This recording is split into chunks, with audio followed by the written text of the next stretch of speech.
Pour profiter pleinement, éteignez les lumières, mettez votre casque ou vos écouteurs, fermez les yeux, relaxez-vous.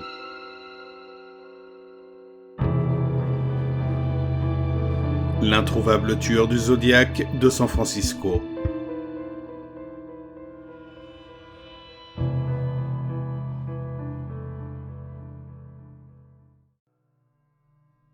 Le tueur du Zodiaque de San Francisco est l'un des tueurs en série les plus tristement célèbres et les plus insaisissables de tous les temps.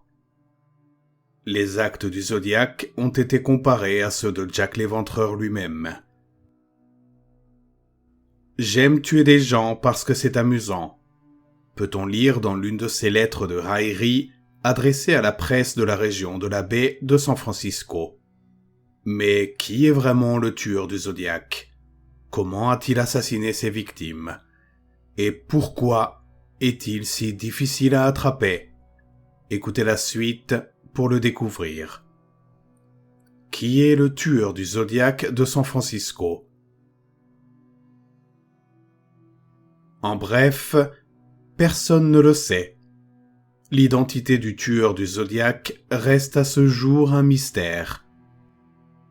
Tout ce que l'on sait, c'est qu'il s'agissait d'un tueur en série qui a sévi en Californie du Nord à la fin des années 1960 et au début des années 1970.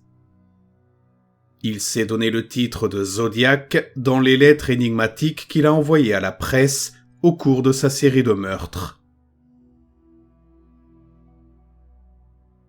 Ces lettres commençaient souvent par les mots « C'est le Zodiac qui vous parle » et contenaient divers cryptogrammes et railleries faisant allusion au meurtre qu'il avait planifié.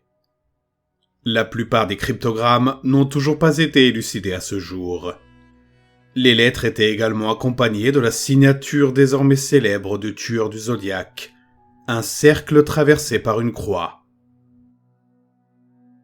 Alors que les enquêteurs s'accordent sur 7 victimes confirmées, dont 2 ont survécu, le Zodiaque s'est attribué pas moins de 37 meurtres.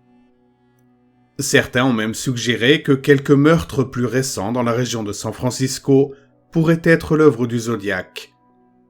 D'autres pensent que le mystère du tueur du Zodiaque n'est qu'un canular élaboré. Mais comment en être sûr ? Dans les années 1960, l'arme de prédilection du Zodiaque était une simple arme de poing. Il a tué ses premières victimes, David Faraday et Betty Jensen, à l'aide d'un pistolet semi-automatique de calibre 22. Tous deux n'étaient que des adolescents, un couple de lycéens qui sortaient ensemble pour la première fois et qui avaient prévu d'assister à un concert de Noël à quelques pâtés de maison du domicile de Betty. Les meurtres ne semblent pas avoir de raison d'être, ce qui les rend d'autant plus effrayants. Il semble toutefois que le tueur du Zodiaque ait eu une dent contre les couples. En juillet 1969, il a abattu un autre jeune couple, Michael Magro et Darlene Ferrin, avec une arme de poing de 9 mm. En septembre 1969, plusieurs mois après, le Zodiaque change de mode opératoire. Il prend à nouveau pour cible un jeune couple d'étudiants, Brian Hartnell et Cecilia Sheffard, qui profitent simplement d'un pique-nique au lac Berryessa. Cependant, au lieu de les abattre, il a obligé Cecilia à attacher Brian avant de l'attacher elle-même. Il a ensuite sorti un couteau et les a poignardés tous les deux à plusieurs reprises. Par miracle, Brian a survécu malgré 8 coups de couteau dans le dos. Cecilia n'a pas eu cette chance. La dernière victime confirmée du Zodiaque est un chauffeur de taxi nommé Paul Stein, tué d'une balle dans la tête par un passager. 3 jours après le meurtre de Paul Stein, le San Francisco Chronicle a reçu une lettre du Zodiaque revendiquant le crime. À la fin de la lettre, le tueur laisse entendre qu'il va tirer sur un pneu d'un bus scolaire et tuer les enfants quand ils sortiront en bondissant. L'enquête sur l'affaire du tueur du Zodiac.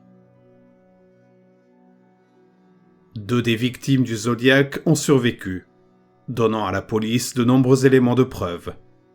De plus, le Zodiac ne s'est pas vraiment caché des projecteurs. Il a envoyé au moins 18 lettres à des journaux et à des particuliers au cours de sa série de meurtres. Malgré la quantité de preuves disponibles, la police n'a pas réussi à découvrir l'identité du tueur au cours de l'enquête initiale. En mars 2004, la police a classé l'affaire comme inactive, puis l'a rouverte en 2008, mais en vain. Inspiré par le succès de l'enquête ADN dans l'affaire du Golden State Killer, vieille de plusieurs décennies, la police a repris ses investigations fin 2018. Ils affirment que la technologie de l'ADN a enfin suffisamment évolué pour donner à la police et aux familles des victimes un nouvel espoir. Extraire de l'ADN était quelque chose qui n'était pas considéré comme viable auparavant. Par exemple, des rabats d'enveloppe ou des timbres qui ont été léchés par le tueur du Zodiac peuvent servir à l'affaire. Pourquoi le Zodiac est-il si difficile à attraper ? Le tueur du Zodiac a réussi à échapper aux autorités jusqu'à ce jour. Des décennies se sont écoulées depuis sa série de meurtres, et l'affaire compte encore des milliers de suspects potentiels. Tous les services de police disposent de ressources limitées, tant en termes d'effectifs que d'argent pouvant être alloués à la recherche médico-légale. De plus, la façon quelque peu négligente dont le matériel génétique était manipulé avant l'évolution de la technologie de l'ADN n'aide pas du tout les enquêteurs à progresser. Cependant, les inconditionnels du Zodiac restent convaincus que le tueur est non seulement vivant, mais qu'il peut encore être traduit en justice. Ont-ils raison ? Seul l'avenir nous le dira.